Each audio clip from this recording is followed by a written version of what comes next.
In Jamaica, the biggest challenge may relate to understanding the nexus between adaptation and gender by actors at the household, community, parish, and national levels. Well, in my country, I basically think that, of course, we have a lot of men that are participating in decision making when it comes to the national adaptation process, but we still are lagging behind when it comes to women participation in policy.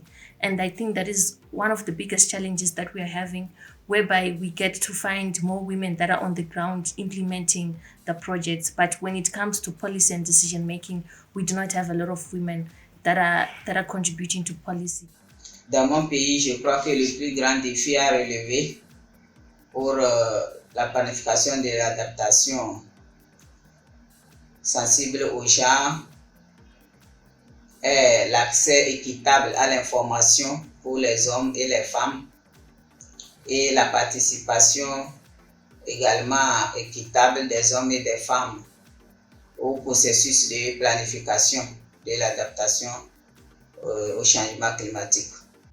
So in Ghana, I think there are quite a number of challenges when it comes to NAP and gender issues. And I'll focus on budgets as one of the key challenges that the country faces.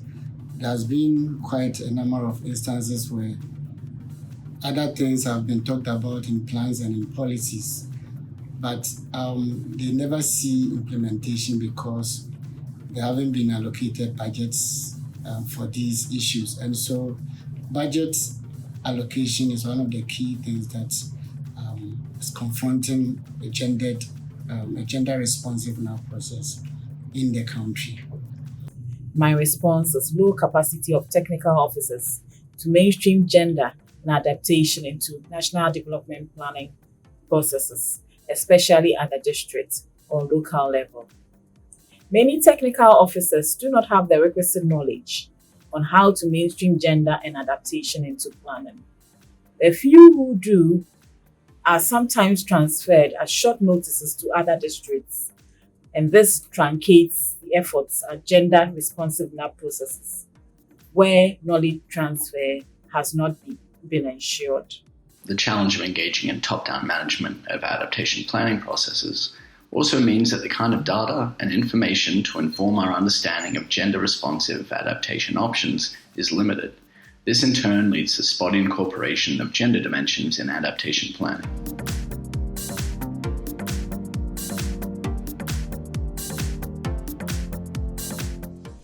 As gender inequality persists worldwide, so it's very important that we address gender responsive and gender equality issues within the climate change actions in a meaningful way. In this case, I will still focus on the budget issue. So once this has been identified as a challenge, it's important to address this as one of the key needs to make a change. So if we really want to make a change as a country, then we have to make dedicated allocations for gender-responsive adaptation planning in the country. The most important change needed is having a robust data and monitoring and evaluation system that will allow us to capture the gender dynamics that influence how we identify and implement adaptation options. This will be the NAP that we are in the early stages of developing. So it's very imperative that we create agencies for the women to reclaim their rights and to enjoy all the benefits from the government. And equally, we also think about to develop adequate roles and pathways for women and allocate adequate budget within the local government system, particularly within the municipalities. Among the most urgent changes needed to facilitate gender-responsive NAP in Antigua and Barbuda are the need for the application of gender-specific empirical data to inform planning across all critical sectors. There's also a need for education around the meaning of gender and what the implications of gender-responsive planning are at the broader societal level.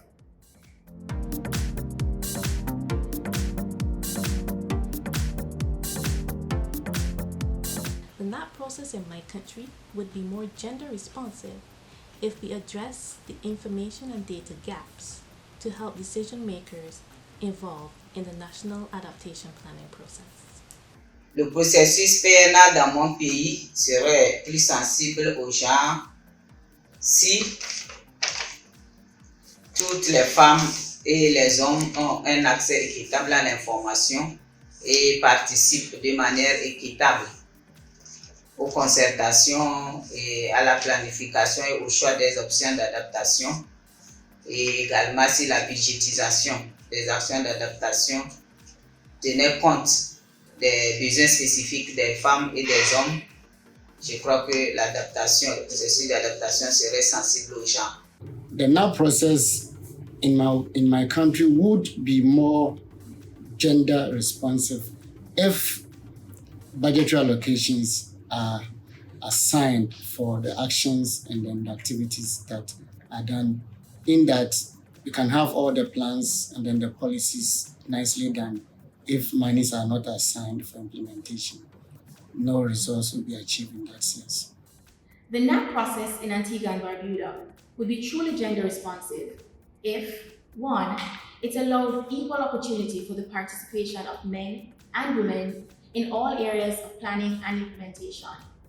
If, two, there was a recognition of the gender dimensions of all activities in these critical sectors, so that we understand how men and women impact and are impacted by actions in these sectors. The NAP process in my country would be more gender responsive if planners and stakeholders at all levels had access to more complete data and information on gender dimensions of adaptation and a better understanding of how to integrate that information into adaptation planning.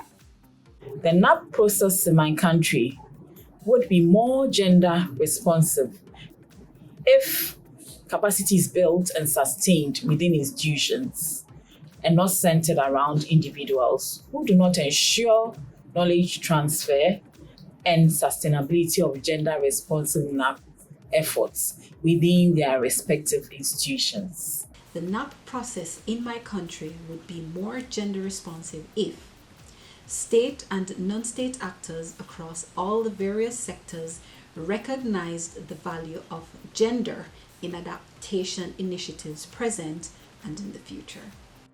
Then finally, I think the NAP process in my country will be more gender responsive if we can mainstream the gender action plan in all our national processes, in all our national plans, in our national commitments. Thank you so much.